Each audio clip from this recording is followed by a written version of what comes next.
Okay, so quick review of the Apple Magic Keyboard 2 with the numeric pad, so that full keyboard, and also the review of the Magic Pad 2. I think I got that right.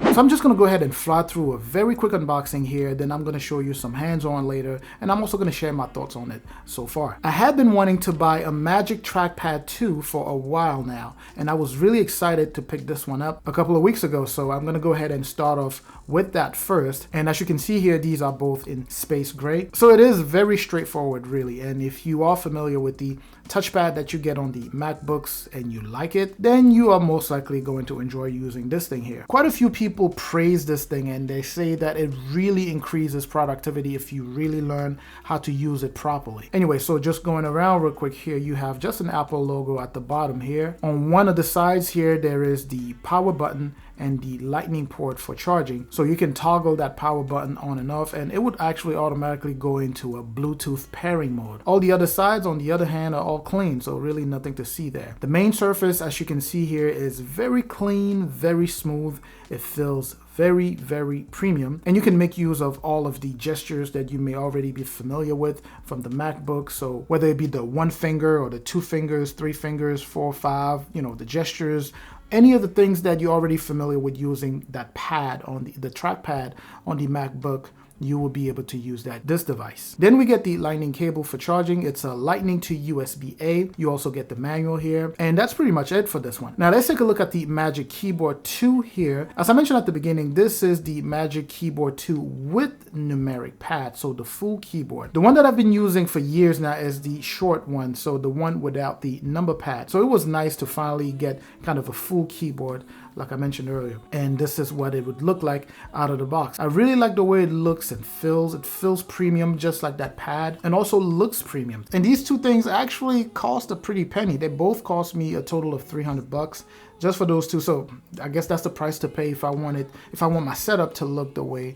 I'm kind of picturing in my head. So you get kind of the same stuff as you would with the Magic Trackpad 2, meaning the power button, the lightning port on one side of the keyboard here, and there's nothing else on the other sides. You get that infamous look of the Apple keys, almost flat, so when you do hit the keys, obviously they are pretty responsive because they don't have that much distance to travel. Feedback is generally good as you hit them, and they give off that very, very subtle sound. So typing on here, it feels just smooth. It's quieter than my old keyboard, and I'm happy with this thing so far. And I've been a fan of Apple keyboards for a while. And I do know that there's a big thing about, mechanical keyboard. Everyone is getting that. But, even though I don't mind them, I would use one. I like them. They're okay. But I still prefer the quieter and softer touches of the Apple keyboards. Now, it can also get loud depending on how hard you really hit those keys, but I usually just give them just enough pressure for the letters to kind of pop up on the screen. My whole plan is just to continue getting used to using the keyboard, the mouse, and the trackpad, all of them at the same time, in order to improve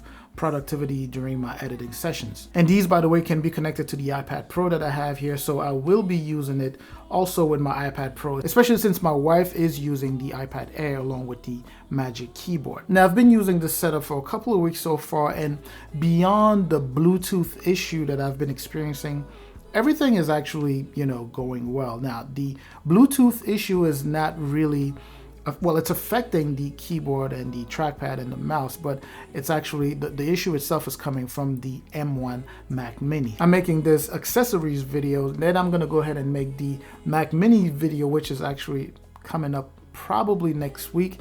And then I'm gonna be working on the setup video. Quite a few people, in the comment section have, appreciated my setup here.